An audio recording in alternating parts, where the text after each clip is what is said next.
너무나 많은 경쟁과 불안의 왕국에서 살고 있어요. 이 사회가 아까 말했다시피 공동체도 무너지고 내가 오늘은 좀 안정적으로 직장을 다니는 것 같지만 얼마 뒤에 내 직장이 어떻게 될지 모르고 내가 자영업을 하고 있다면 내 옆에 바로 어떤 가게가 들어오면 우리 가게가 어떻게 될지 모르고 그러면 우리 사회에 누구도 날 도와주지 않을 거라는 생각을 갖게 됐어요. 그게 이제 IMF 체제죠.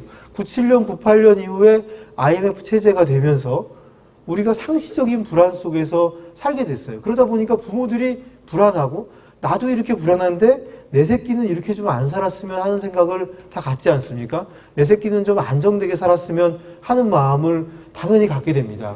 그러다 보니까 내 새끼를 그래도 좀 잘 살게 하려면 어릴 때부터 공부한 놈이 좀 낫게 사는 것 같으니까 하는 마음에 압박 욕구를 느낍니다. 거기다가 초등 교과서가 문제예요. 왜냐하면 초등 교과서를 너무 어렵게 만들었어요. 응? 욕심이 과해서. 응? 초등 교과서 만드는 분도 나도 공부 좀 한 사람이다. 이런 걸 좀 드러내고 싶었나 봐요. 나도 아는 게 많다. 이런 걸 드러내고 싶었는지 초등 교과서로 너무 많은 것이 내려와 있어요. 지금 저학년으로. 저학년으로 너무 많은 것이 내려오다 보니까 이런 현상도 있더라. 제 아이가 초등학교 4학년 때 사회교과서를 보니까 지방자치제도에 대해서 굉장히 자세히 나와 있더라고요. 지방자치단체장과 지방의회의 역할에 대해서 나눠서 쓰라는 게 시험 문제 나옵니다. 그런 걸 보면 이제 부모가 당황하죠. 이런 걸 4학년 때 알아야 되는구나. 난 지금도 모르겠는데. 나는 지자체 선거도 참여한 적이 없는데 이게 무슨 말이냐. 뭐 이런 이제 생각을 하게 되죠. 이게 우리 때와는 다르구나. 이건 큰일이다. 이게 지금 4학년 때 이런 거 보면 고등학교 때는 도대체 얼마나 어려워진단 말인가. 이제 이런 생각을 갖게 됩니다. 거기에 함정이 있는데, 그 다음에 안 어려워집니다. 우리 애가 이제 4학년 때 저희 아내가 중학교 사회교사여가지고 사회 문제를 낸 거를 우리 애한테 풀어보라고 시켰어요. 막 공부하자마자. 풀어보라고 시켰더니 무려 시험을 84점을 맞아요. 왜냐하면 내용이 비슷하거든요. 내용이. 비슷한 내용이 또 반복이 되는 거예요. 중학교 때. 반복, 고등학교 때. 반복. 비슷한 내용이 반복이 됩니다. 그러니까 이게 사실은 대단히 어려워진 게 아니라 밑에 너무 어렵게 가르치고 있는 거죠. 한마디로. 부모들은 이제 겁을 먹어요. 근데 교과서 이거 장난 아닌데 내가 이렇게 방심하고 있다가 이제 완전히 우리 애는 바보 되겠구나. 이런 생각을 갖도록 만드는 교과서가 부모들을 겁을 잔뜩 먹게 해서 나중에는 어떻게 되는지 모르잖아요. 이제 애를 이제 처음 키우다 보니까 나중은 모르고 딴 엄마들이 이렇게 카더라 통신을 믿고 이제 지금부터 애를 조지지 않으면 안 되겠구나. 이제 이런 생각을 하도록 만드는 게 교과서입니다. 특히 시험을 또 이제 잘 봐야 된다는 생각을 갖잖아요. 시험을 잘 봐서 옛날 같으면은 90점 맞으면 제가 초등학교 다닐 때 원래고사에서 90점 맞으면 우등상도 받고 그때는 또 상장도 많이 줬어요. 옛날에도. 그렇지 않습니까? 상장도 받고 그랬던 기억이 나는데 요즘 90점이 무슨 좋은 점수입니까? 한 반에 반이 90점이에요. 왜 그렇게 되겠습니까? 부모가 이제 조지니까. 애를 데리고 막 이렇게 붙잡고 앉아가지고 무슨 대단한 공부 시키는 것처럼 막 물어보면서 주고받으면서 못 맞추면 머리통 한 대 때리면서 이제 이렇게 하다 보니까 애가 성적이 90점 이상이 그렇게 많을 수밖에 없어요. 선생님들 입장에서는 어떻게 되냐? 이렇게 점수가 다들 높으니까 선생님도 자존심이 있지. 이렇게 다 점수가 높은 거는 변별력이 너무 떨어지면 안 된다는 생각에 좀 잘하는 애가 더 성취감을 얻게 하기 위해서 점점 더 어려운 걸 좀 문제도 내려고 해요. 근데 왜 문제를 어려운 걸 낸단 말이에요? 그 나이에 그걸 알 필요가 없는데 왜 문제를 어려운 걸 내는 거예요? 안 내는 선생님도 있지만 또 내게도 됩니다. 어려운 문제도 내고 또 학년별로 같이 문제를 내게 돼 있어요. 선생님마다 문제를 안 내고. 우리나라 참 독특해요. 그거 참 크게 잘못되어 있는 제도인데 아직도 그걸 일제시대 이후로 못 바꾸고 있는데 학년별로 문제를 내니까 나만 또 밀리면 안 되고 우리 학년에서 우리 반 꼴찌면은 또 학년 주임한테 뭐라고 한 소리 듣겠지? 교감이 나를 평가를 나쁘게 주면 어떡하나? 이런 생각 때문에 또 이제 우리 애들한테 또 이렇게 선생님도 집에서 문제집 좀 풀어서 보내세요. 이렇게 공교육이 무너집니다, 이제. 응? 집에서 왜 문제집을 풀어서 초등학교를 보내야 됩니까? 그런 짓을 하지 말아야 되는데 선생님도 또 그런 걸 시켜요. 중학교쯤 되면 어떤 현상이 벌어지냐. 강남 서초를 기준으로 평가를 해보면 문제가 너무 어려워요. 문제가 어려울 수밖에 없죠. 왜냐하면 거기서 변별력을 만들어서 특목고를 보내야 되거든요. 응? 우리 학교에서 변별력을 안 만들면 어떤 현상이 벌어지냐면 변별력이 안 만들어서 1등급이 너무 많아요. 1등급이 너무 많으면 우리 학교가 걔네들은 전부 2등급이 됩니다. 응? 1등급이 일정 숫자 이상 되면 전부 2등급으로 평가를 받아요. 아이들이. 그러면 어떻게 되겠어요? 아무도 특목고를 못 가게 되죠. 그러면 그 선생님은 진짜 나쁜 선생이 되는 거예요, 바로. 그러니까 1등급을 일정 숫자를 갖다가 다 떨어뜨려서 일정 숫자만 되게 하기 위해서 문제를 내고 싶은데 문제를 교과 범위 내에서 아무리 어렵게 내도 엄마들이 공부를 또 하도 시켜야 되고 사교육 학원에서도 막 붙잡고 시키다 보니까 이게 벗어날 방법이 없어요. 그러니까 쓰는 방법은 코너링이에요, 코너링. 문제를 막 꼬아냅니다, 막 이렇게. 이게 공부가 아니에요. 공부가 아니라 실수 유발형 문제 있지 않습니까? 실수 유발형 문제를 냅니다. 그러니까 남자애들이 속절없이 무너집니다, 이제. 뭘 아냐 모르냐가 아니라 이렇게 세심한 주의를 기울이는데 취약하고 불안이 높은 애들이 상대적으로 시험을 잘 보고 우리나라에서 중학교 성적과 일관성이 제일 높은 것 중에 하나가 아이들의 불안도입니다. 불안이 높은 아이들이 성적이 높습니다. 놀랍게도. 이제 그 아이들이 나중에 사회 엘리트가 되면 우리 사회가 어떻게 될지는 참 큰일인데 어쨌든 그런 상황이 지금 벌어지고 있어요. 불안해가지고 막 구석구석 파고들면서 코너링을 피하는 애들. 그 다음에 이렇게 문제를 막 꼼꼼히 한 글자 한 글자 읽는 애들이. 근데 그때 그걸 왜 해야 된단 말이에요. 중학교 때 그걸 왜 그런 짓을 해야 되는 거예요. 왜 하는지 묻지 않죠. 응? 왜 하긴 특목고 가야 되니까 하는 거죠, 이제. 특목고는 왜 가야 되는지 이런 건 묻지 않아요. 그러니까 문제가 점점 어려워요. 교과서에 보면 옆에 참고사항이 있습니다. 참고사항은 시험 문제에 안 내도록 돼 있어요, 원래. 그거는 아이들이 재미삼아 읽어보면서 학문의 어떤 즐거움을 얻게 하기 위해서 써 있는데 거기서 문제를 낼 수밖에 없어요. 왜냐하면 큰 글씨는 이미 다 맞으니까. 그러니까 코너링을 막 합니다. 강남 서초에서 그렇게 하는 애들이 물론 강남 서초만 그렇게 해요, 사실은. 강남 서초 목동 노원이죠. 거기서 하는 애들은 그렇게 하는 애들이 갑자기 이런 성북구 내지 성동구, 금천구 이런 데 딱 가는 순간 성적이 갑자기 중위권 애가 반에서 2, 3등을 막 하게 돼요. 실제로 벌어지는 일입니다. 실제로. 문제의 수준이 너무나 큰 차이가 있어요. 문제의 수준이. 그러니까 이게 그 특목고가 만드는 우리 사회의 문제점이 이제 그런 데 있는 겁니다. 그런 식으로 해서 다 왜곡이 돼서 그런 거를 피하게 하고 불필요한 공부를 하느라 엄청난 수고가 드는 겁니다. 엄청난 고생을 하면서 사실은 그게 쓸모있는 공부냐. 쓸모있는 공부면 그렇게 공부한 애들이 세계적인 천재가 돼서 우리나라가 발전을 해야 되는데 별로 그러질 못하고 있어요. 왜냐하면 다 그냥 쓸모없는 공부거든요. 대학교에 가면 대학 교수들이 하는 말이 그거예요. 애들이 영어 빼놓고는 우리 때보다 더 실력이 떨어지는 것 같다. 이게 말이 됩니까, 이게? 유치원 때부터 시작해서 그렇게 공부해서 들어간 대학인데 애들이 그럼 그 시간에 뭘 공부한 거냐? 그러니까 공부는 많이 했는데 이게 진짜로 공부인가 하는 의문이 제기되는 게 지금 상황입니다. 미디어에서는 이제 또 한겨레에도 함께하는 교육이라는 코너가 있긴 하지만은 거기서는 이제 한겨레답게 좀 이렇게 대안적인 다양한 그런 방식을 좀 많이 하는 데 비해서 다른 때의 교육 섹션을 보면 어떻게 애를 어릴 때부터 잡아서 공부를 시켜야 되는지에 대해서 잔뜩 나오게 돼 있죠. 또 사교육 전략들이 부모들의 불안을 많이 증폭해요. 초등학교 4학년에 인생이 결정된다. 이런 책도 있지 않습니까? 인생이 그때 결정된다는데 그때 뭘 해봐야 될 거 아니겠어요? 이 결정이 되질 않아요. 결정이 안 되는데 결정된다고 속이는 거죠. 제가 그냥 실증적으로 제가 봤던, 제가 상담하고 만났던 아이들 중에 초등학교 4학년 때 아주 한심했던 아이들 중에 나중에 잘 풀린 애들을 100명 이상 데리고 올 수 있습니다.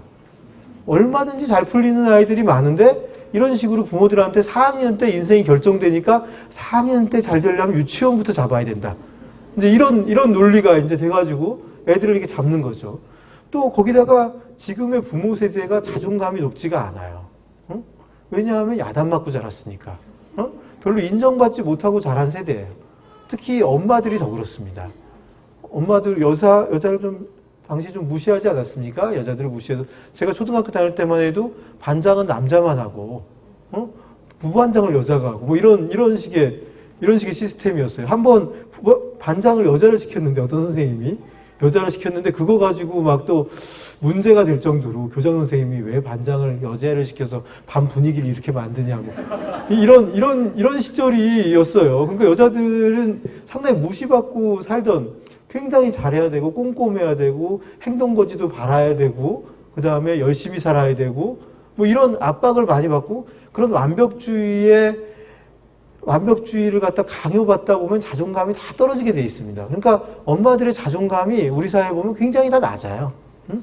그러니까 더 어떻게 보면 왜 나만 안 되냐? 왜 나라고 안 되냐? 나도 우리 애 시키면 우리 애도 얼마든지 잘할 수 있다. 아이를 통해서 내 자존감을 회복하고 싶은 욕구들이 많이 있어요. 거기에 더해서 부모들 중에 선행주자들이 이제 막 공포를 자극하죠. 아, 우리 애들 좀 시켜보니까 잘했는데 또 잘하는 엄마들이 그걸 꼭 자랑을 또 하죠. 응? 왜냐하면 돈 들었으니까 자랑해가지고 이제 본전 뽑는 거예요. 이제 그러면서 막 자랑을 하고 어릴 때부터 시키면 이렇게 좋다 이렇게 말을 하는데 그게 끝까지 좋은지는 한번 두고 봐야 됩니다.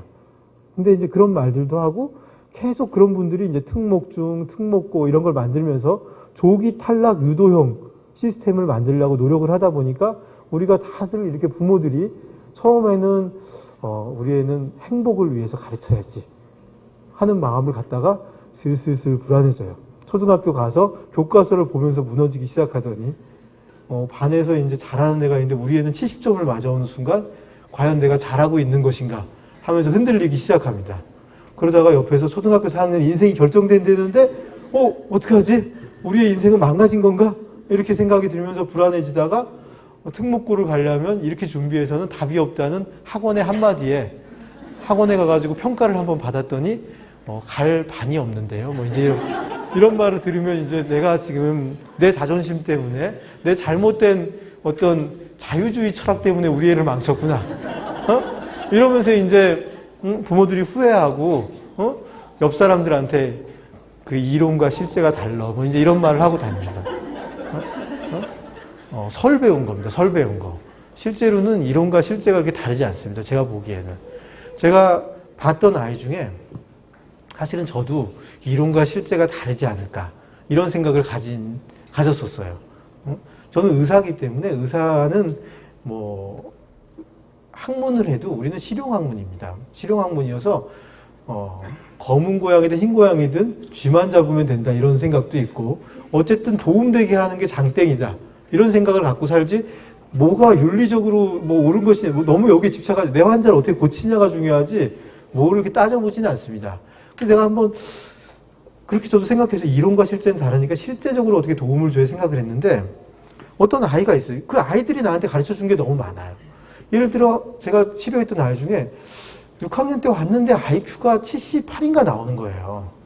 78은 우리가 정신과에서는 경계성 지능이라고 해서 정상 범위 이하로 보고 있습니다. 78이고 말도 잘 어눌하고 공부는 물론 꼴찌고 반에서 애들한테도 약간 따돌림을 받는 아이였어요. 얘는 이제 그냥 엄마가 그냥 행복하게만 키우면 되지 않을까? 이렇게 해서 공부는 이제 제쳐두고 이렇게 생각을 한 아이도 있었어요. 근데 그 아이를 어떻게 할까 하다가 말을 가르쳐야 되는데 애가 자신감을 이미 다 잃어가지고 엄마한테 하도 맞아가지고 자신감을 다 잃었어요.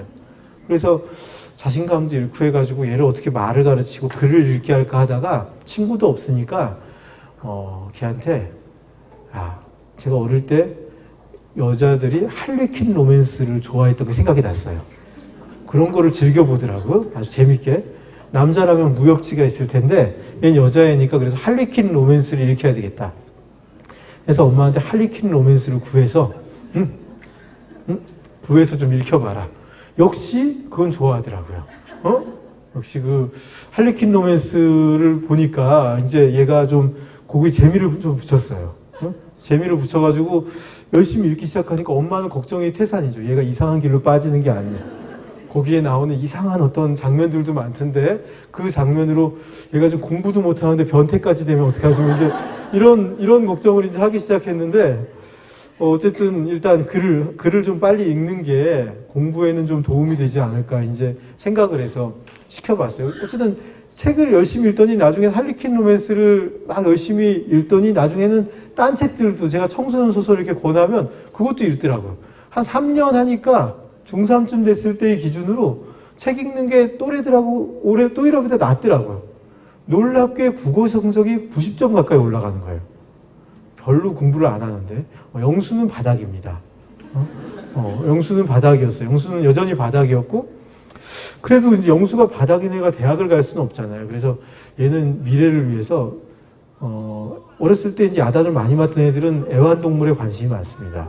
그래서 애완동물 쪽으로 전망을 잡아보자 해서 애견센터에 보내서 거기서 미용 같은 거 하는 걸 갖다가 배우도록 해보자 해서 중3부터 제가 걔를 애견센터를 보냈어요. 빨리 전망을 잡는 게 좋으니까. 중3부터 뭐 인문계 가면 뭐합니까? 대충 이제 실업계 가서 애견센터나 다니는 게 낫겠지 하고 애견센터를 보냈더니 뭐 그것도 나름 열심히 했는데 좀 막상 가니까 재미를 못 느끼더라고요. 그래서 그 엄마가 걔도 제대로 못 봐요. 걔도. 그렇게 얘기를 하시길래 그 애견은 취향이 안 맞나? 이런 생각을 했는데 실업계를 전문계 고등학교를 보내려고 그랬는데 아주 후진대 아니면 못 가겠더라고요. 그래서 그냥 인문계를 가게 됐어요. 또 그냥 인문계를 또 가게 됐는데 재미난 사실이 얘가 오래 달리기를 잘한다는 걸 발견했어요. 학교 오래 달리기 대회에서 상을 받았어요. 오래 달리기 잘하는지는 중3 때 알았어요. 처음으로. 많이 당하면서 은근과 끈기가 생겼는지 내가 오래 달리기를 잘하는구나 알아가지고 너는 그럼 계속 뛰어라. 할 일도 없지 않냐. 어차피 공부도 안 하는데 할리퀸 로맨스와 달리기가 네가 살 길이다. 그래서 이제 할리퀸 로맨스와 달리기로 점철된 중3 고2를 보냈어요. 근데 달리기를 하면은 대학을 갈 수 있다는 걸 또 얘가 알았어요. 이제 체육 쪽으로 어떻게 대학을 가볼까 생각을 하더니 그러면 이제 공부를 해야 된다는 것도 알았죠. 공부를 좀 해서 등급이 한 5등급 나와야 지방 체육대를 가고 한 3등급 나오면 서울도 도전해 볼 수 있습니다. 한 공부를 좀 해야겠다는 생각이 들어서 공부를 해봐라. 그때부터 고1 때부터 선생님이 볼 때 9등급부터 5등급은 똑같다. 그것도 다 똑같으니까 그냥 하면 된다. 어차피 다 안 하기 때문에 지금 초등학교 아이 키우는 부모님들 잘 모르시는데 수학 25점 맞으면 5등급입니다. 수학 25점 맞으면 애들 성적이 그래요. 수학 25점 밑이 절반이에요. 고등학교 가면 다 포기하고 있습니다. 수학을 다. 그 위는 이제 나머지가 이렇게 쭉 이렇게 넓게 분포하지만 한 25점의 절반이 모여 있어요. 이제 그런 게 이제 현실이기 때문에 야 어차피 너는 40점을 목표로 하는 거야. 40점은 4등급이야. 이렇게 해가지고 수학을 하랬더니 역시 수학은 안 되겠더라고요, 얘가. 그래서 너는 역시 할리퀸 로맨스에 강하니까 국어, 사탐, 영어다. 이렇게 해가지고 이제 국사탐 외국어로 해가지고 외국어만 또 사교육을 붙여서 또 열심히 좀 해봤어요. 근데 언어가 좀 나아지니까 영어도 꽤 되는 거예요. 어쨌든 그 아이가 의외로 성적이 쑥쑥 올랐어요. 놀랍게 고등학교부터 성적이 올랐습니다. 그렇게 공부했더니 체력은 좋아가지고 얘가 달리기도 잘하고 체력이 좋아서 쑥쑥 오르고 공부에 대해서 이렇게 질려본 적은 없어요. 공부한 적은 없거든요. 중학교 내내 공부를 안 했어요. 그래서 최종적으로는 좌우간 언어 2등급, 외국어 3등급, 사탐 3등급 받아가지고 서울에 있는 대학을 갔어요. 이게 굉장히 이런 현상들이 벌어지는 애들이 꽤 있습니다.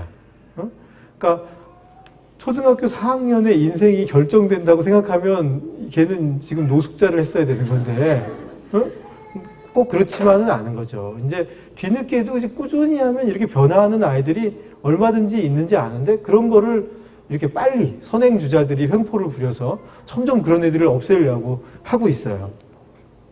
이 사교육 열풍에 담겨 있는 게 뭐냐? 이 불안. 이 불안이에요. 부모님들의 불안. 두 번째로는 아이를 통해서 인정받고 싶은 욕구가 있죠. 세 번째로는 등급이나 서열이 인간 본능에는 굉장히 자극적이에요. 우리가 서열로 쫙 나누면 묘하게 거기에 매달리는 경향이 있습니다.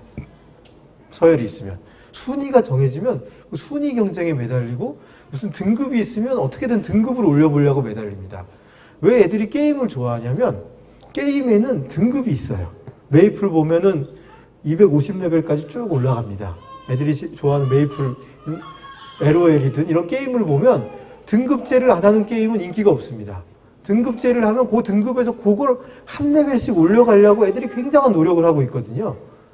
애들이 보면 태권도를 배우면 어떻습니까? 옛날에는 띠가 단순했어요. 흰 띠, 그 다음에 노란 띠, 빨간 띠, 검은 띠였는데 요즘 띠가 14개쯤 되더라고요. 뭐 노란 띠, 갈색 띠, 뭐 그다음 파란 띠, 연파란 띠, 뭐 해가지고 어떤 데는 그 학원 자체로 막 띠를 개발해요. 근데 그런 학원이 인기가 좋아요. 왜냐하면 애가 띠가 바뀔 때마다 희열을 느끼는 거예요. 사람이라는 게 얼마나 그 등급을 만들면 거기서 올라가려고 애를 쓰는지. 게시판 시스템도 요즘 뭐 사회에서 문제가 됐던 어떤 일간 베스트라는 아주 독특한 이상한 글이 많이 올라온 게시판이 있는데 그 게시판에도 보면 레벨이 있습니다. 거기서 레벨을 높이려면 일간 베스트라는 데 글을 보내야 돼요.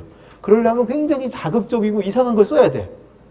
거기에 한번 올라가 보려고 더 이상한 자극적인 거 막 씁니다, 사람들이. 그게 인간의 심리에 있습니다. 우리들도 이렇게 쭉 엄마들이 이제 애들 영어 교육 시킨 엄마들 여기 계신지 모르겠어요. 우리 한글의 독자들 모이면 그런 거 잘 모르시는데 애들 보면 리딩 레벨이 있잖아요. 뭐 1학년, 2학년 있고 3학년도 뭐 3.0, 3.1, 3.2 이렇게 올라가는 거 아시나요? 정말 아무도 모르시네. 강남 가면 다 합니다, 이거. 강남구청은 이런 강의를 안 열어요, 근데. 어떻게 하면 3.0, 4.0으로 빨리 올리는지 그런 강의를 열지. 근데 그런 레벨 시스템이 있는데 엄마들이 거기에 막 몰두합니다. 이번 달에 3.1로 올라갈 수 있을까? 3.1로 올라갈 수 있을까? 이런 거 굉장히 몰두합니다. 잠수내라는 유명한 사이트 있죠? 잠수내에서도 이제 거기서 레벨을 시험 볼 수 있게 해주지 않습니까? 그 안에 가면 몇 학년인지, 몇 학년 어느 정도인지 시험을 보게 하고 레벨을 세분화할수록 사람들이 거기에 더 매달릴 뿐만 아니라 엄마들도 애를 어떻게 교육시키는지를 또 레벨화 시켜놓으면 그 사이트에 중독성이 생깁니다. 사람이 이렇게 서열이나 등급을 놔두면 거기에 묘하게 중독되는 본능적 특성이 있어요. 왜냐하면 서열이 높아야지 인간은 옛날에 살아남았거든요. 우리 원시시대부터 우리 원시시대 유전자가 지금 유전자의 99%는 원시시대 유전자거든요. 그때는 서열이 생존과 번식에 아주 결정적인 역할을 했어요. 그러다 보니까 서열을 어떻게 하면 높이냐는 인간이 굉장히 관심이 많아요. 애들도 굉장히 관심이 많습니다. 애기들도. 어떤 사람들은 경쟁은 어른들이 만드는 거지 애들은 경쟁 안 한다고 하는 건데 그분은 그런 얘기를 하는 분들은 애들을 본 적이 없는 분들이에요. 제가 보기에. 애들이 얼마나 경쟁에 매달리는지 애들은 냅두면은 무조건 경쟁합니다. 아주 잔인한 장면이 벌어질 때까지 경쟁을 하고 앉아있어요. 놀랍게도. 그리고 자기보다 낮으면 막 무시하고. 인간의 본능은 그거예요. 레벨을 높이고 나보다 낮은 레벨을 깔아뭉개는 그런 특성을 가지고 있어요. 그래서 사회화라는 거는 그런 레벨 시스템을 아이들한테 안 시키고 이 사회에서는 그게 오히려 우리 사회는 불리하기 때문에 사회가 경쟁을 안 시키도록 교육을 해야 되는 거거든요. 냅두면은 인간은 무조건 경쟁하게 돼 있기 때문에 경쟁을 안 시키는 교육을 우리가 해줘야 되는 거죠. 이런 어떤 세 가지 이유, 불안 때문에. 왜냐하면 지금 먹고 살기 힘들고 내 아이는 좀 잘 됐으면 좋겠다. 또 애를 통해 인정받고 싶고 또 등급과 서열 때문에 여기에 매달리느라 사교육을 하게 됩니다. 이런 욕망 때문에 객관적 현실을 잘 보지 못하고 내 아이도 사실은 부모님들 보면 아이를 보지 못해요. 내 아이를 보는 게 아니라 옆집 아이를 봐요. 옆집 아이는 지금 어디를 나가고 있다는데 옆집 아이는 진도를 뭘 뽑는다는데 내 아이를 보는 게 아니라 내 마음속에 이상적인 아이나 옆집 아이를 보고 있어요. 아이를 본다고 하면서. 그리고 욕망을 이루기 위해서 사회 시스템이 바뀌는 것을 또 내 아이만은 좀 사실 우리 진보적인 생각을 가진 사람들도 똑같이 그 시스템에서 자기 아이만큼은 또 어떻게 여기서 어떻게 돼야 되지 않겠냐. 또 이런 생각을 안 가질 수 없습니다. 왜냐하면 자식이 잘 됐으면 하는 생각은 굉장한 본능이거든요. 본능이기 때문에 이 시스템에서 얻을 게 있다면 그걸 누리려고 하는 본능을 또 상당히 발휘하고 있습니다. 이 대한민국에서 교육 문제는 사실은 입시 문제예요. 교육은 뭐 외국 얘기하는 걸 제가 좋아하진 않지만 전에 신문에 보니까 핀란드 같은 경우에 이제 핀란드의 그 교육 정책관한테 그걸 물어보더라고. 교육의 목표가 뭐냐? 교육의 목표는 아이들이 뭘 원하는지를 찾아주는 것이다. 이렇게 말을 하더라고요. 교육의 목표는 이 아이가 원하는 것이 무엇인지, 이 아이한테 맞는 게 무엇인지 찾아주는 게 교육의 목표라고 얘기를 하고 있어요. 근데 그거를 그쪽 나라에 가서 누구한테 물어봐도 교육의 목표를 그렇게 얘기합니다. 우리도 이제 그렇게 생각은 갖고 있어요. 그게 좋다는 생각 갖고 있는데 우리나라의 교육 문제는 기본적으로 입시 문제입니다. 입시 아니면 사실은 교육 정책은 별로 관심이 없어요. 제가 이렇게 토요일날 오후에 이렇게 강의를 하면 나름 또 재미도 있지 않습니까? 하지만 토요일 오후에 강의를 하면 이 정도 숫자가 모입니다. 평일 오전에는 좀 더 많이 모이는데 근데 이 자리에서 만약에 대학 입시 설명회를 하겠다. 올해 어떻게 우리 아이 입학사정관으로 대학을 보내는가. 제가 사실 그 강의도 잘할 수 있습니다. 그 강의도 잘할 수 있는데 그런 강의를 하면 아마 여기가 지금 미어 터져서 여기 사람이 들어오기가 어려울 거예요. 다들 관심사는 사실 입시에 있어요. 교육에 관심이 있는 건 아닙니다. 입시에서 성공하면 애가 행복할 거라고 생각하죠. 근데 잘 보면 입시로는 답이 없습니다. 제가 보기에 교육 정책을 아무리 바꾸어도 사교육 정책을 어떤 걸 써도 제가 사교육 걱정 없는 세상 이사인데 사교육 걱정 없는 세상의 이사인데 사교육 걱정 없는 세상에서 선행학습 금지법을 해야 된다고 이제 주장을 하고 있는데 저는 사실은 그 법에 대해서는 회의적인 면도 있어요. 왜냐하면 물론 그런 법이라도 있어야 되지 않을까 하는 생각도 있지만 뭘 만들어도 어떻게든 피해갈 거다. 뭘 만들어도 피해갈 수 있는 어떤 생명력이 우리 민족에겐 있다.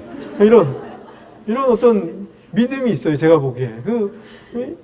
우리 사회는 왜냐하면 그렇게 해서라도 뭔가 최종적인 결과가 좋게 하는 게 중요하다고 생각하는 게 인간 본능이니까. 그래서 이 교육 문제가 제가 볼 때는 이게 교육 문제는 노동 문제로 풀 수밖에 없는 것 같아요. 제가 정신과 의사가 무슨 노동 문제까지 얘기하냐 싶지만은 제가 소아정신과 의사를 10년 이상 하면서 깊게 고민해 본 결과 답은 여기에밖에 없다는 생각이 들어요. 예를 들어 정규직, 비정규직이 동일 노동에 대해서 동일 임금을 주기 시작한다면 그렇게 막 특정 기업에 들어가기 위해서 또 특정 대학에 들어가야 되고 특정 대학에 들어가기 위해서 특정 고등학교에 들어가야 되고 특정 고등학교에 들어가기 위해서 특정 학원과 중학교에 다녀야 되는 이런 현상이 훨씬 덜 벌어지겠죠. 또 최저임금이 올라가면 예를 들어 지금 최저임금으로는 기초적인 생활이 잘 유지가 되지 않는데 어느 정도 생활이 유지되는 최저임금이 주어진다면 자기의 어떤 내가 원하는 삶을 살기 위해서 좀 노력할 수가 있겠죠. 근데 우리가 이렇게 말이 멋있게 핀란드 사람이 와서 이 아이가 필요한 삶을 살 수 있게 노력하겠다고 말은 했어요.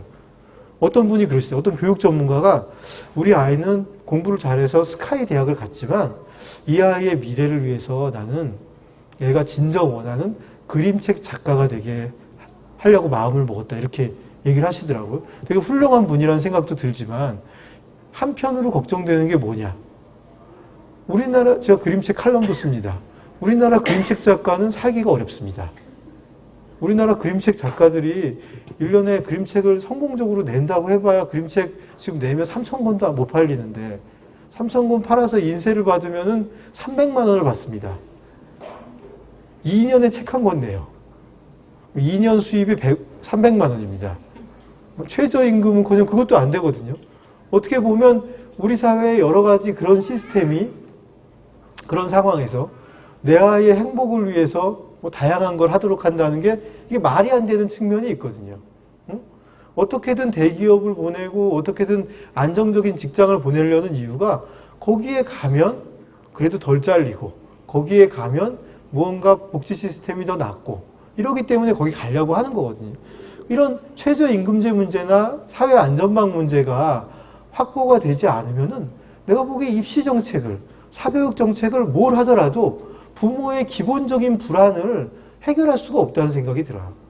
응? 부모의 불안을. 그래서 뭐 입시 정책도 내고 사교육 정책도 내고 이렇게 소아정신과 의사가 이런 얘기를 아무리 해봐야 내가 보기에는 여기 부분에서 해결책이 나오지 않으면 우리 사회가 한 발짝 나가기가 참 어렵다. 이런 생각이 들어요. 대한민국 교육 정책에서 저는 이 부동산 문제가 심각하다고 생각해요.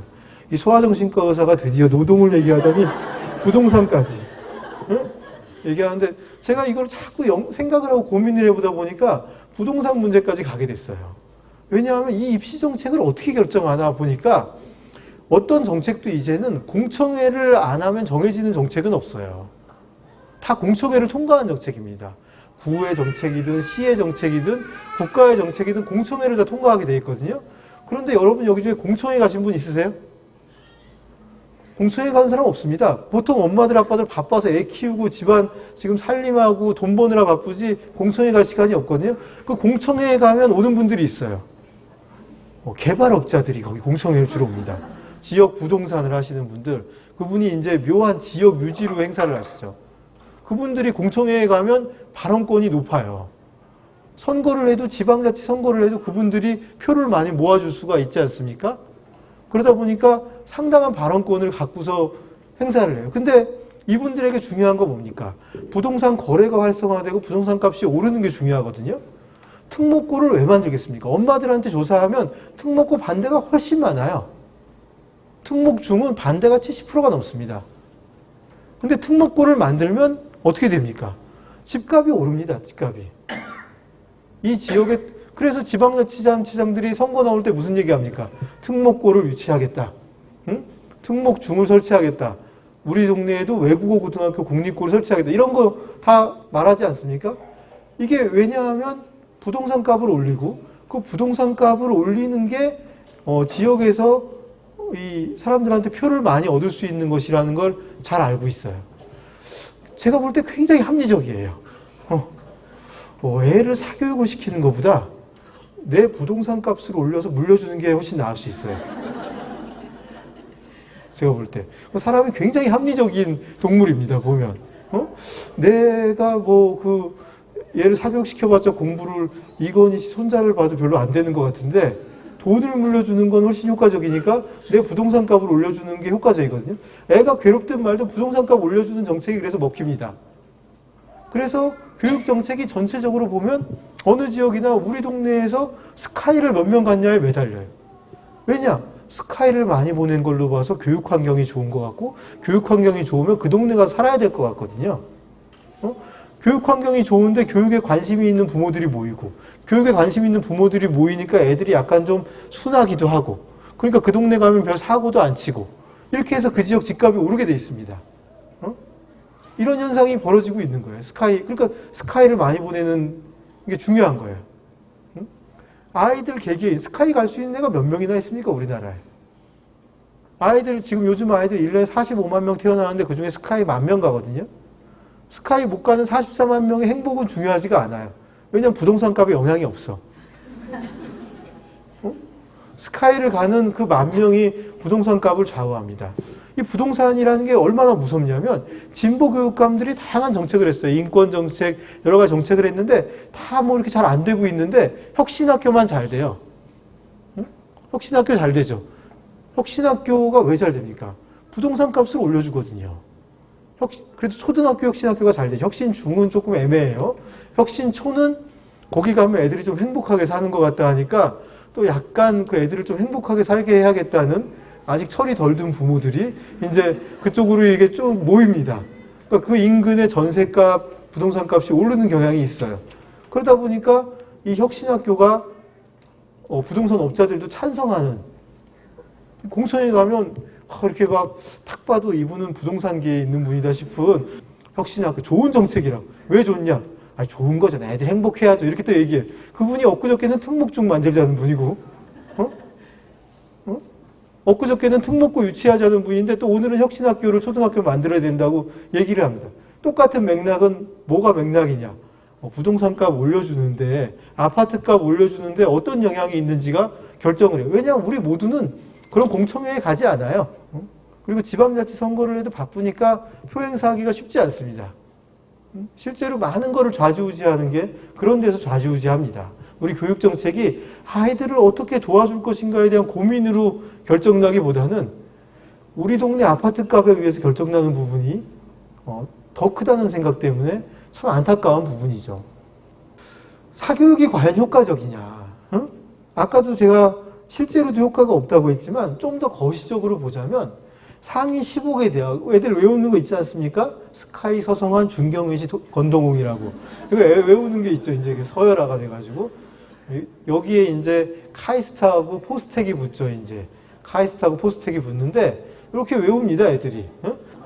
저도 외우고 있어요. 저도 왜 외우죠? 애들하고 맨날 이 얘기를 하니까 외울 정도로 초등 부모들은 모르지만 이제 중고등 부모들은 상식처럼 아는 얘기인데 이거 갈 수 있는 애들을 쭉 입학 정원을 모아보면 전체 수험생의 8%입니다.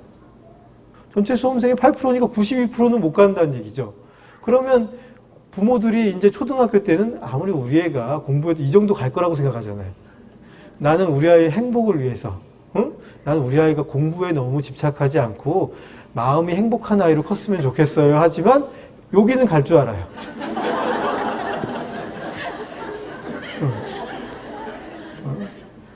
대기업이나 전문직이나 공공기관을 다 합치면 1년에 태어나는 아이의 12%를 수용할 수 있습니다. 88%는 거기에 못 가는 거죠. 그러면 과연 이게 상당히 얼마나 어려운 장사인가 이런 생각이 들어요. 이게 굉장히 어려운 게임이구나. 거기다가 대학이 점점 능력 외에도 학생의 배경을 선발해서 중요하게 고려를 하고 있어요. 기업도 그런 경향성이 좀 존재하는 경우가 있어요. 뭐 예를 들어 로펌 같은 데가 더 그런데 로스쿨을 가면 뭐 하냐. 로스쿨 가면 아빠가 좀 얘 좀 밀어줄 수 있는, 얘가 좀 집안이 보면 수임시킬 수 있다고 해서 뭐 범죄자 집안을 하는 건 아니고, 이렇게 좀 어떻게 민사소송이나 기업재판 같은 거 많이 끌고 올 수 있는 사람으로 이렇게 사람을 뽑고 싶어 하죠. 왜냐하면 그래야지 그 회사도 먹고 살기 좋으니까. 대학도 점점 그런 걸 많이 고려를 합니다. 대학이 왜 특목고를 많이 뽑겠습니까? 특목고가 인재여서 많이 뽑을까요? 그런 건 아니에요. 걔네 부모들이 교육에 관심이 많고, 걔네 부모들 중에 조금 더 학교에 도움될 만한 부모들이 많다는 걸 알고 있어요. 도움될 만한 부모들이 많다는 걸 알고 있기 때문에 뽑으려고 합니다. 우리 사회가 굉장히 성장이 이제 정체된 사회입니다. 옛날처럼 이렇게 쭉 막 발달하는 사회가 아니에요. 거기다가 계급도 좀 많이 고착화가 돼서 좋은 대학을 졸업한다고 얻을 수 있는 이익이 과연 클 건가? 제가 지금 이제 40대 중반의 나이에 보면 저희는 그런 영향이 좀 있었다는 생각이 들어요. 우리 세대가 좀 있었어요. 근데 우리 아래 세대도 과연 그게 있을 것인가? 제가 보기에는 별로 그렇지 않을 수도 있다는 생각이 들어요. 그 아이들이 과연 대학의 학벌이라는 게 주는 영향이 얼마나 있겠나. 능력 아니면 인간성 아니면 집안이지 학벌은 세 번째가 제일 중요해요. 근데 이제 그 학벌이라는 게 미치는 영향이 점점 작아지고 있다는 생각이 듭니다. 옛날에는 사람 어떻게 뽑을지 모르니까 일정한 좋은 대학 나오면 일단 다 뽑아줬거든요. 대학이 어디 S자 되면 일단 들어와 봐. 뭐 이렇게 이런 식이었는데 요즘은 그러지 않습니다. 서울대 나와도 인문대에 나와도 취업이 굉장히 어려운 면이 많아요. 근데 뽑히는 걸 보면 집안에 따라서 뽑히는 게 상당히 차이가 있다는 거를 많이들 이렇게 얘기를 하더라고요. 그런 거 보면 이 경쟁 속에서 꼭 애를 붙잡고 개천에서 용나게 어떻게 채찍질 하는 게, 이무기로 채찍질 하는 게 이게 과연 될 일인가 이런 생각이 좀 듭니다. 이거는 메가스터디 손주은 사장이 한 말이에요. 인터뷰에서 한 말인데 제가 한번 읽어볼게요. 최근 2, 3년 사이에 엄마의 정보력도 무력화됐다. 재수생에 비해 고3의 명문대 진학 비율이 준 것도 그래서다. 할아버지의 경제력, 엄마의 정보력, 아빠의 무관심. 이게 옛날에 대입성공의 3박자라고 그랬어요. 이것도 끝났다. 엄마의 어설픈 정보력이 자녀의 입시를 망친다. 그게 대치동발 현재 입시 상황이다. 입시를 대충 하는 엄마들이 사교육기관에 가서 사기당한다. 우리나라는 사교육이 아니라 거짓사자 사교육이다. 이렇게 얘기를 하는 게 손주은 사장이 하는 말인데 사교육 시장의 천병인 손주은 사장이 볼 때는 이 사교육이라는 게 실제로 효과를 별로 내지도 못하면서 이 산업의 어떤 발전만 가져오고 있다는 거예요. 제가 보기에도 그렇습니다. 이 애들을 이 방향으로 막 공부를 시키는 게 과연 얘의 인생에 무슨 도움이 될까 싶은 부분이 많이 있습니다. 제가 볼 때 부모님들의 걱정과는 달리 공부할 내용이 늘어나지 않았어요. 많은 부모님들이 요즘 애들은 공부할 게 옛날보다 훨씬 많아졌다 생각하시죠? 그렇지 않습니다. 공부할 내용이 늘어나지 않았어요. 저는 초중고 교과서를 다 충분히 봤습니다. 제가 진료를 하면서 애들하고 교과서에 대한 얘기를 안 할 수가 없기 때문에 초중고 교과서를 충분히 보고 고3 수능시험, 고3 수능시험, 고3 학교에서 보는 내신 시험을 검토해 본 결과 애들이 공부할 내용이 늘어난 건 아니에요. 다만 방향성이 달라졌을 뿐이에요. 옛날에는 무조건 암기식으로 단편적으로 했다면 지금은 좀 더 사고력을 묻는 문제가 많고 종합적으로 추론하는 내용이 들어가 있는데 그거는 어떻게 보면 쉬워졌다고도 볼 수가 있어요. 어떤 아이들에겐 좀 어려워지지만 어떤 아이들에겐 오히려 쉬워진 부분도 있다는 생각이 들어요. 나중에 따라잡는 아이가 그래서 지금도 얼마든지 많아요. 얼마든지 많습니다. 영어 하나가 없어요.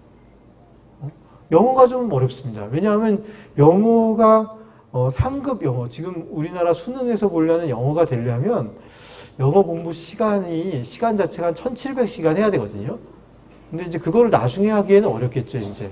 영어 하나가 어렵고, 중급을 하려고 해도 한 3등급 하려고 해도 한 1000시간 정도 공부해야 되는 걸로 지금 보고 있는데, 1000시간 하려면 좀 고등학교 때부터 해가지고 1000시간 채우기는 좀 어려울 수도 있습니다. 1700은 거의 어렵죠. 그래서 상급까지 못하고 중급까지는 이제 할 수 있는데 영어는 절대 시간을 필요로 하는데 나머지 부분에서 따라잡는 아이들이 뒤늦게 시작해도 많이 있어요. 뭐 좋은 대학 가는 게 꼭 좋은 건 아니지만 저한테 다니는 아이들 중에서도 보면 뭐 중학교 때부터 공부해서 슬슬 공부해서 중3 때부터 성적 올려서 뭐 서울대 간 애들도 있고 카이스트 간 애들도 있고 그렇습니다. 이제 그렇게 안 되는 건 아닌 것 같아요. 안 되는 건 아닌데 부모들은 초등 교과서가 어려워지니까 대단히 애들이 공부할 내용이 어려워졌다고 생각하는 것 같아요.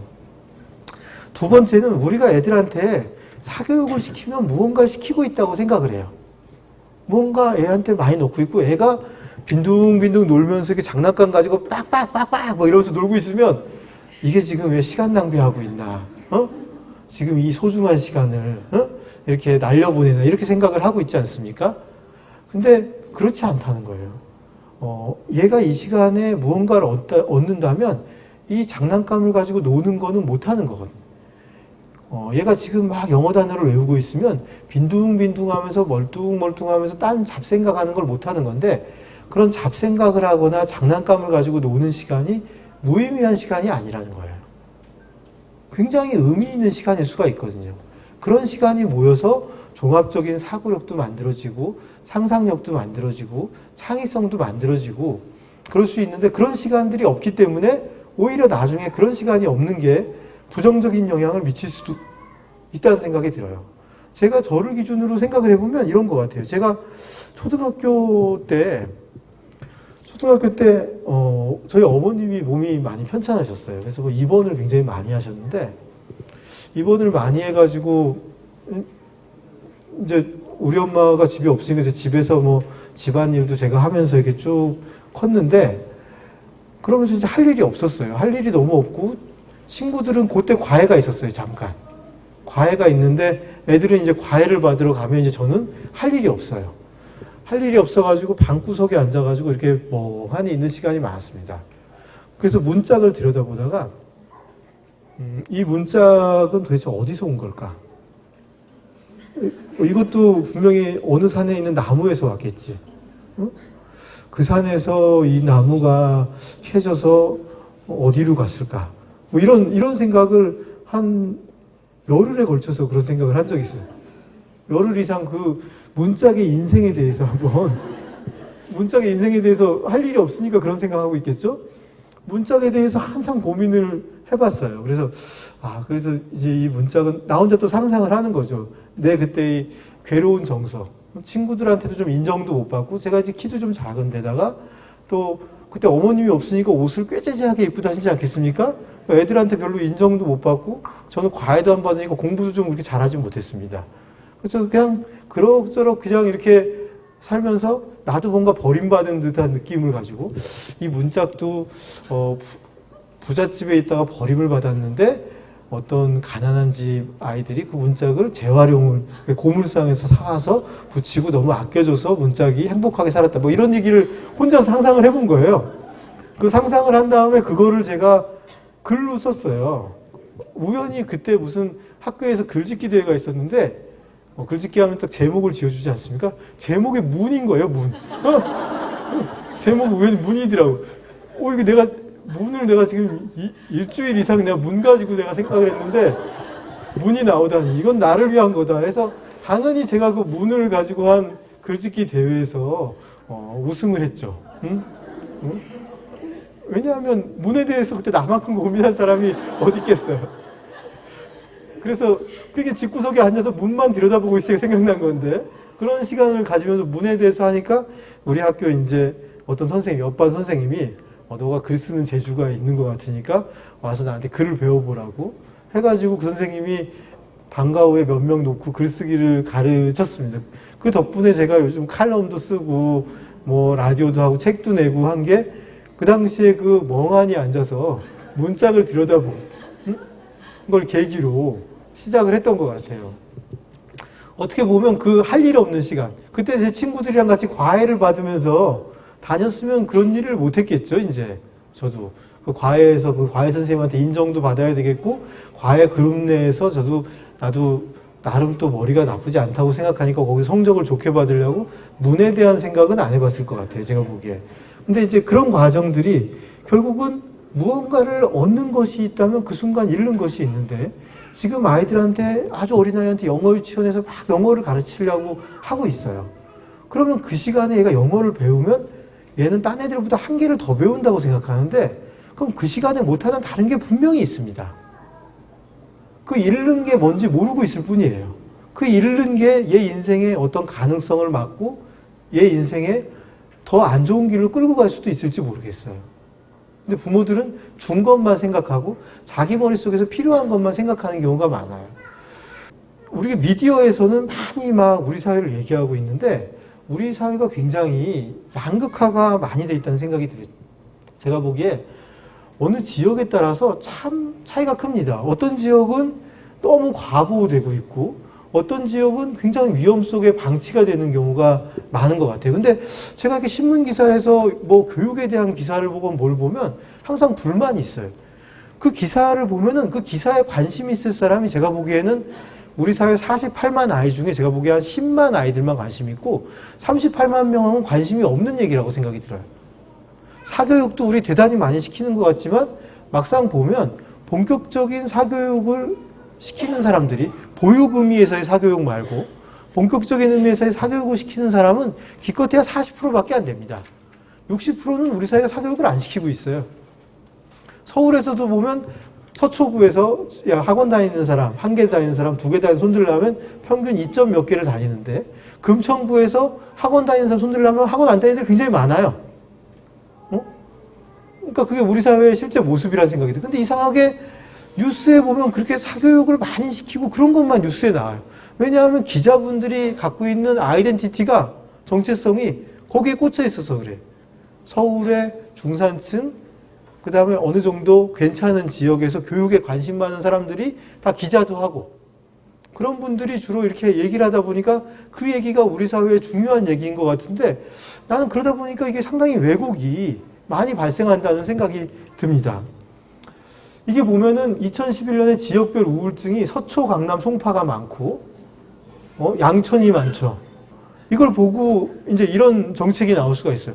얘네들이 얼마나 공부에 시달리면 스트레스를 받아서 우울증이 많겠냐.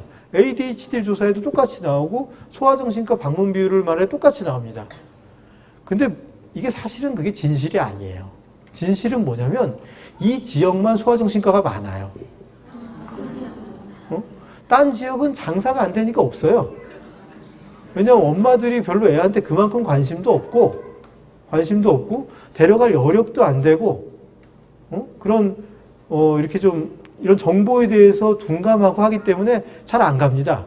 서울에서 소아정신과 없는 구가 10개 구가 넘습니다. 하나도 없는 구가. 반대로 강남구는 20개 가까이 돼요. 소아정신과 표방하는 데가. 그러니까 환자가 많을 수밖에 없죠. 근데 이게 이런 결과가 나오니까 어떤 우스운 현상이 벌어지냐면 공부를 많이 시켜서 애들이 우울증이 강남 애들이 많은 것 같잖아요. 근데 실제로 현장 조사를 해보면 우울증 비율은 금천구 이런 데 훨씬 높습니다.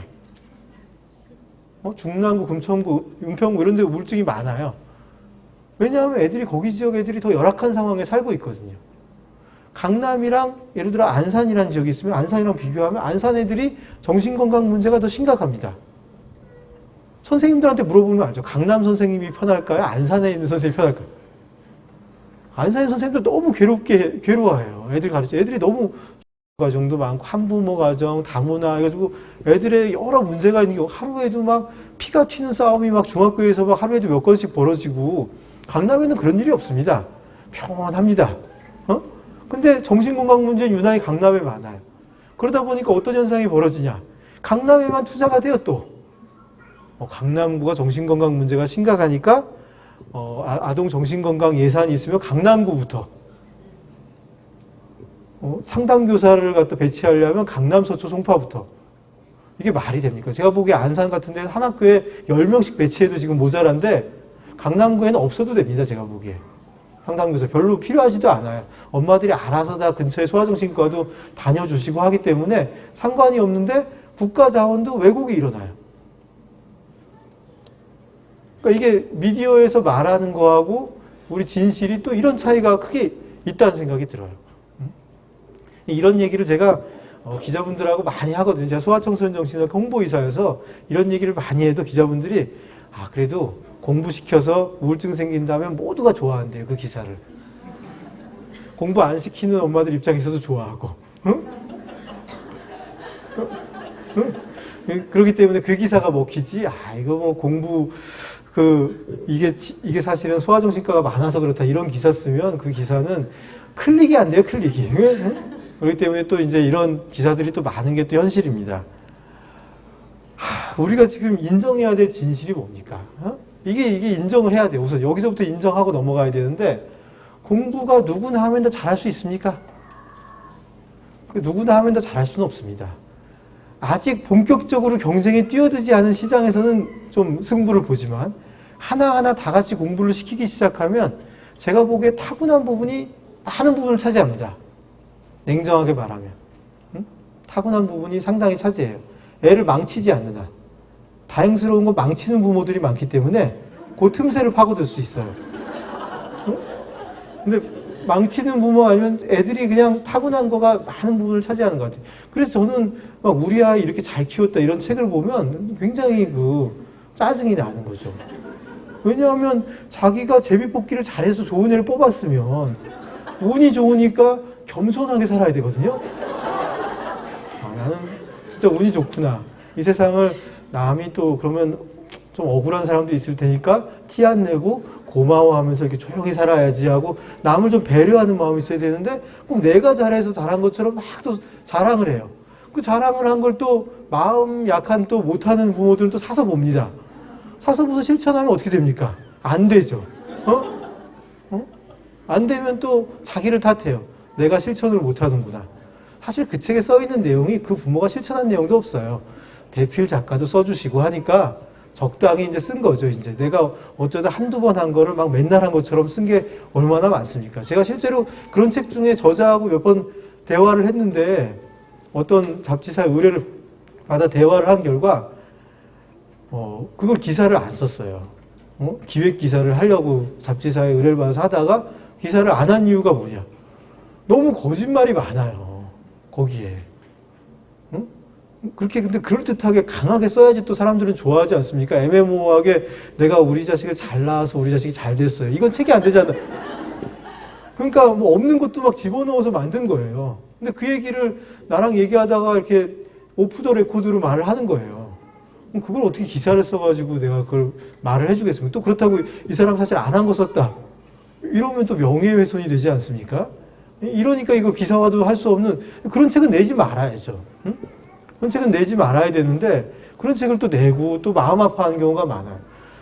두 번째로 공부를 잘하면 정말 행복하게 삽니까? 그것도 아니죠. 제가 공부 잘하는 사람은 많이 알고 있습니다. 저도 서울대학교를 나왔기 때문에 제가 공부 잘하는 사람은 누구 못지않게 많이 알고 있는데 별로 행복하지 않은 것 같아요. 얼마 전에 제 후배가 그 얘기를 하더라고요. 제 후배가 아들한테 오랜만에 집에 일찍 들어가서 맨날 일하느라 늦게 들어가요. 맨날 일하느라 늦게 들어가는데 오랜만에 집에 일찍 들어가서 아들한테 물어봤대요. 너 공부를 왜 하는 것 같냐 그랬더니 그 아들이 그러더래요. 공부 잘해야지 편하게 살고 그럴 수 있으니까 공부한다고 그렇게 얘기하더래요. 그걸 듣는 순간 이 후배가 내가 지금 편하게 살고 있나. 나는 애 43이 되도록 지금 아침 6시 반에 나가서 밤 10시에 퇴근하는 일을 여태까지 하고 있나. 그러고 사는 사람 많습니다. 공부 잘한 다음에. 응? 그러면서 이게 과연 편하게 사는 일인가. 그렇다고 하지 말라고 할 수는 없고 아들한테 너도 공부 열심히 하면 아빠처럼 될 수 있어. 그걸 또 깨닫는 애들이 있어요. 걔는 진짜 똑똑한 애들인데 그걸 깨닫는 애들이 있어가지고 저한테 온 어떤 아이가 그러더라고요. 공부를 열심히 하면 우리 엄마는 공부 열심히 해야지 잘 살고 편안하게 살 수 있다고 엄마가 얘기했는데 제가 보기엔 완전 뻥이에요. 뻥. 우리 아빠가 서울대 나오고 우리 엄마 연대 나왔는데 맨날 괴롭게 살아요. 인생이 괴롭대요. 인생이 괴롭다고 말하는 거예요. 인생이 사실 괴로울 수 있거든요. 그거 좋은 대학을 나왔다고 인생이 안 괴로운 게 아니거든요. 제가 그 한겨레 신문사 가면 한겨레 기자들 중에 좋은 대학 출신이 많아요. 서울대 연고대 출신이 많습니다. 우리 베이비트리 하는 우리 양선아 기자도 좋은 대학 나왔는데 행복하게 사는지는 잘 모르겠어요. 제가 보기 집에 일찍 들어가는지도 모르겠고 굉장히 힘들게 장시간 노동을 하면서 살고 있어요. 어떻게 보면 우리가 이렇게 지금 과연 공부를 잘하면 정말 행복하게 사는지 이것도 사실 안 그런 경우가 많고 또 지금처럼 공부해서 만들어진 아까 제가 말한 그런 엄마가 다 만들어준 걸 통해서 공부한 아이들이 우리 사회를 행복하게 아니 행복을 떠나서 우리 사회를 성공적으로 과연 이끌 수 있을 것인가 이것도 회의적인 것 같아요. 그럼 도대체 지금 우리가 뭔 짓을 하고 있나 뭔 짓을 하고 있나 하는 생각이 듭니다. 제가 또 이렇게 강의를 하면 또 여기 오신 분은 내가 뭐하러 이걸 듣고 있나 이런 생각을 할까봐 그 다음에는 좀 희망적인 얘기를 좀 더 하도록 해보겠습니다. 하여튼 조금 전 걸 요약해서 제가 책에 있는 내용인데 이런 얘기를 제가 썼어요. 부모의 노력, 학업적 성취, 세속적 의미에서의 성공, 주관적인 행복감. 부모들은 이 네 가지가 일직선상에 분명히 이어질 거라고 믿고 있죠. 믿고 있으시죠? 내가 노력하면 애는 공부를 잘하고 공부를 잘하면 성공하고 성공하면 행복할 거다. 이렇게 생각하지만 각각에 미치는 영향을 여러 가지 계량적인 연구를 조사해보면 20%밖에 안 된다는 거예요.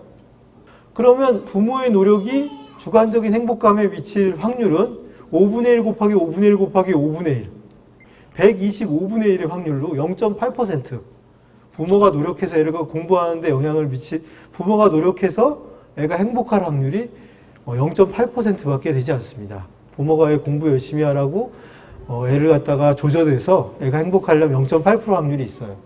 부모가 노력한다고 중학교 이후에 성적이 보장되는 것도 아니고 공부 잘하면 조금 안정적일 가능성은 높지만 세속적인 성공을 하는 것도 아니고 성공했다고 그가 행복하다고 느끼는 것도 아니다. 그런데 꼭 그럴 것만 같아서 이 허약한 가설에 매달리고 있는 게 우리의 현실입니다. 이 모모 얘기가 있죠. 모모 다들 읽어보셨죠? 거의 대부분 읽어보셨는데 공통점은 거의 기억을 못해요. 네, 거의 기억을 못합니다. 저 모모를 3번 읽어봤는데 저도 기억이 안 나요.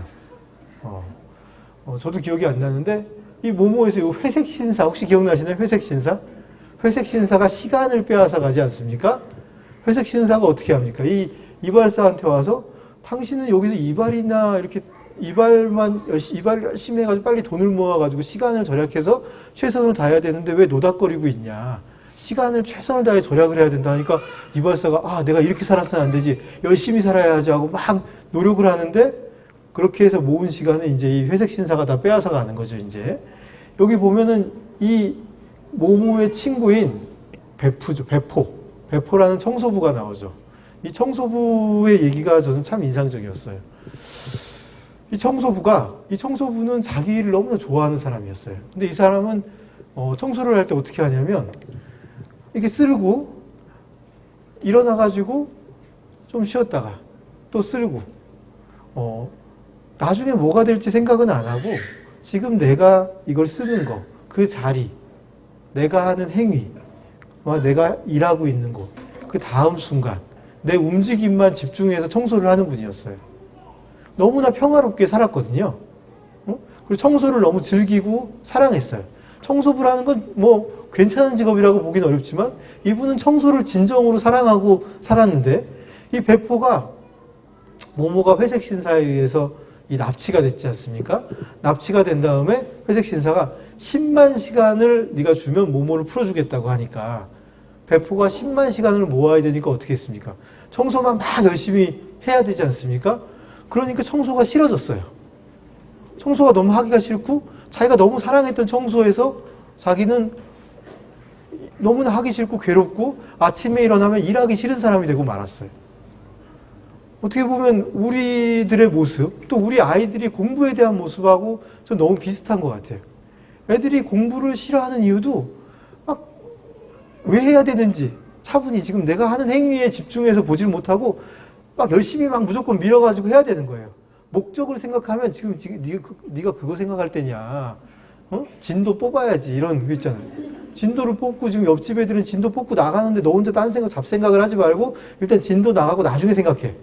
이런 생각에 다들 이렇게 매달리고 있잖아요. 그러다 보면 행복할 수가 없어요. 이 배포가 행복하지 않았거든요. 이렇게 나이 먹을 때까지 청소를 즐겼는데 그때부터 즐기지 못하는 거예요. 우리 역시 자식을 키울 때 마찬가지입니다. 자식을 키울 때 자식 키우는 게 즐겁지가 않아요. 내가 이와의 관계, 이 순간, 이 시간에 얘와 맺는 요 어떤 느낌을 전혀 즐기지 못하고 이 아이를 어떻게 빨리 끌고 가가지고 성공을 시킬 것인가. 어떻게 남들이 가기 어렵다는 학원을 집어넣고 하기 어렵다는 고등학교를 집어넣고 대학을 집어넣을 것인가에 집중하는 순간 행복은 사라지는 것 같아요. 지금 우리가 그렇게 살고 있는 모습이라는 생각이 듭니다. 다시 한번 모모를 읽어보시되 자신감 없으면 애들한테는 일으키지 마십시오. 청소년기에 이거 많이 읽지 않습니까? 제가 모모라는 소설이 굉장히 좋은데 한번 읽어보라고 했더니 얘가 모모를 읽고 오더니 인생에 대해 다시 생각하게 됐다고 하면서 갑자기 공부를 안 하는